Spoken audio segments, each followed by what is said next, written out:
सत्य की जीत। उम्मीदवारी का नतीजा हुआ कि जो बेस वोट नीतीश कुमार जी का था, जिस बेस वोट को ही उसी बेस वोट में हिस्सा लेने के लिए हम कोशिश में थे। जो नीतीश कुमार के समर्थक लोग थे, उसी समर्थक में हमारा भी बंटवारा था।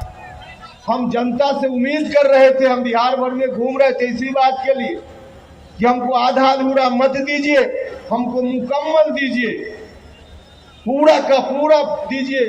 लेकिन कहीं ना कहीं आप सब लोगों ने भी कंजूसी कर दी।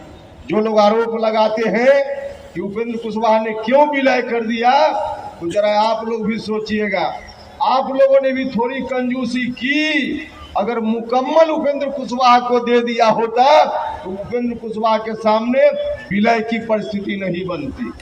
मुकम्मल नहीं दिया, बंटवारा हो गया, और उस बंटवारा का परिणाम हुआ कि नीतीश कुमार जी भी 43 पर आ गए। नीतीश कुमार जी भी 43 पर आ गए, और इन दोनों के बीच के बंटवारा का परिणाम इस रूप में भी दिखने लगा कि जिस लालटेन को आप सब लोगों ने, बिहार के लोगों ने कभी लगभग बुझा दिया था, लालटेन वाले फिर से कुर्ता पैजामा टाइट करके अब आने लगे कि चलो अब दोनों लड़ रहा है और फिर से लालटेन जला देंगे। तो अब मुझको लगा कि अब ऐसी परिस्थिति में ठीक है, चाहे जितनी कुर्बानी देने की जरूरत हो, जितना कष्ट सहना वो सह लेंगे, लेकिन लालटेन वाले फिर से लालटेन जलाने लगे, यह हमको स्वीकार नहीं। हम और हमारे साथियों ने महसूस किया कि हम दोनों, नीतीश कुमार और हमारी पार्टी अलग अलग आगे भी रह जाएगी तो लालटेन फिर से जल उठेगा। मुझको लगा कि यह गलत हो जाएगा और नीतीश जी भी कमजोर पड़े। जब बड़े भाई नीतीश कुमार जी कमजोर पड़ते रहे हैं, तब उपेंद्र कुशवाहा को उन्होंने याद किया उन्होंने। मुझको भी लगा एक साथ फिर हो जाना चाहिए ताकि लालटेन फिर से न जल पाए। निर्णय सही था कि गलत था, उस समय यही कारण था। लोग कहते क्यों विलय कर दिया? अरे भैया, विलय नहीं करते तो लालटेन को जलने देते क्या? नहीं जलने देना था, इसलिए विलय हम लोगों ने करने का फैसला लिया। लेकिन जिस वक्त विलय कर रहे थे, कभी सपना में भी नहीं सोचे थे कि जिस नीतीश कुमार जी को बिहार की जनता ने उसी लालटेन को बुझाने के लिए मैंडेट देने का काम किया, आशीर्वाद देने का काम किया, अब नीतीश कुमार जी फिर से उसी लालटेन को माथा पर रख करके और लालटेन छाप जिंदाबाद करने लगेंगे, यह कभी सपना में भी हमने नहीं सोचा। और जब परिस्थिति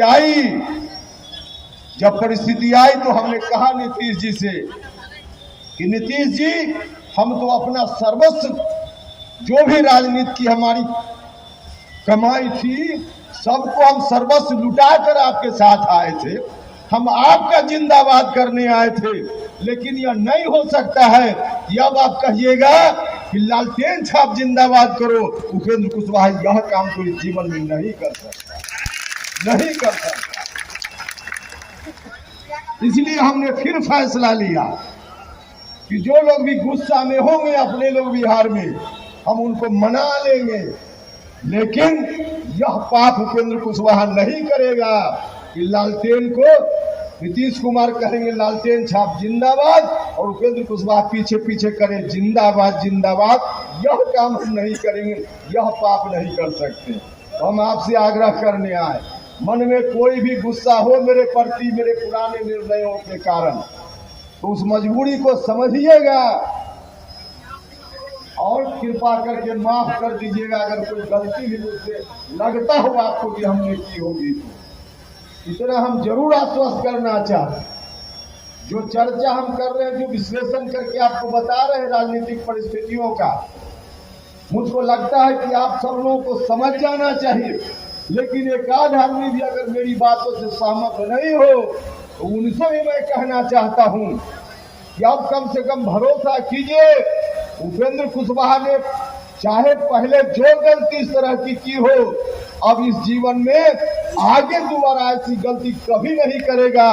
राष्ट्रीय लोक जनता दल बना है मजबूती से, चाहे जिस परिस्थिति में चलना हो, अंतिम सांस तक। अब राष्ट्रीय लोक जनता दल के झंडा के साथ उपेंद्र कुशवाहा चलेगा।